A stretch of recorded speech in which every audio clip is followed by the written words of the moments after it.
Bienvenue sur Page à Page et merci d'être au rendez-vous pour un nouvel épisode. Publié en 1963, La ville et les chiens est le premier roman de l'écrivain péruvien Mario Vargas Llosa, futur prix Nobel de littérature.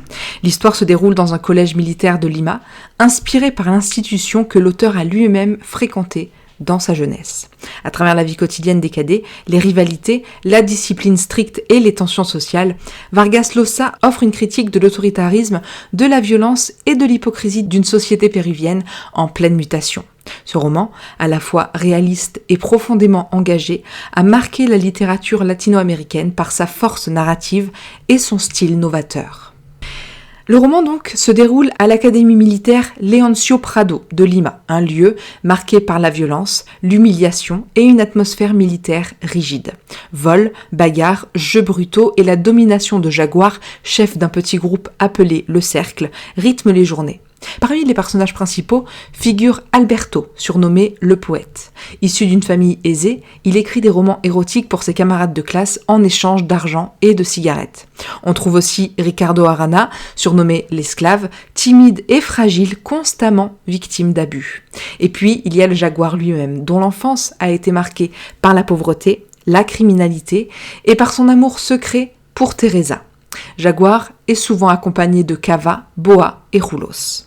Le vol d'une épreuve de chimie par Cava déclenchera toute une série d'événements fatals. Afin d'échapper à la punition infligée à tous, le coupable étant inconnu, Arana dénonce Cava. Tous le détestent pour cette trahison.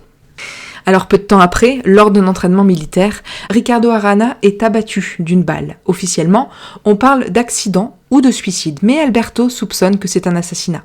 Dès lors, il se retrouve face au dilemme de signaler l'incident malgré la pression de ses supérieurs et de l'école elle-même, déterminée à cacher la vérité pour préserver les réputations.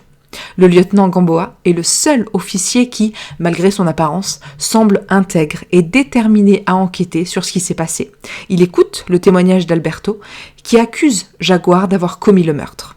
Cependant, la hiérarchie militaire rejette toute forme de question, même celle du lieutenant Gamboa.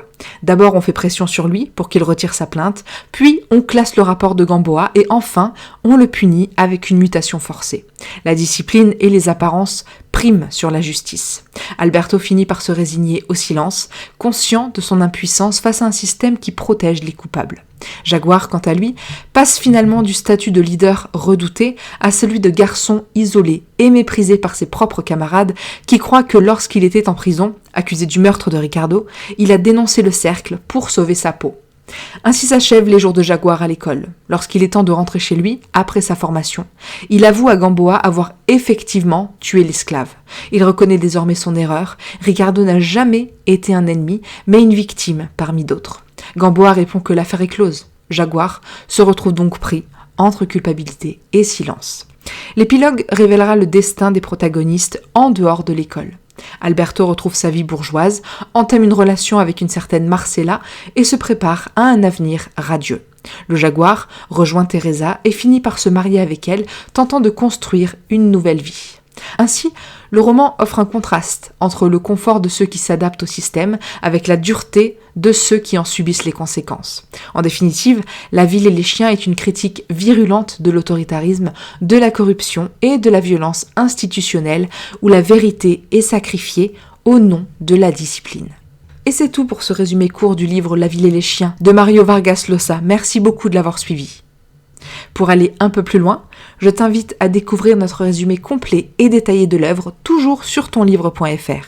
Si tu veux écouter le livre audio et t'imprégner de l'atmosphère, scanne le QR code à l'écran et profite du livre gratuitement ou bien rejoins le lien en description.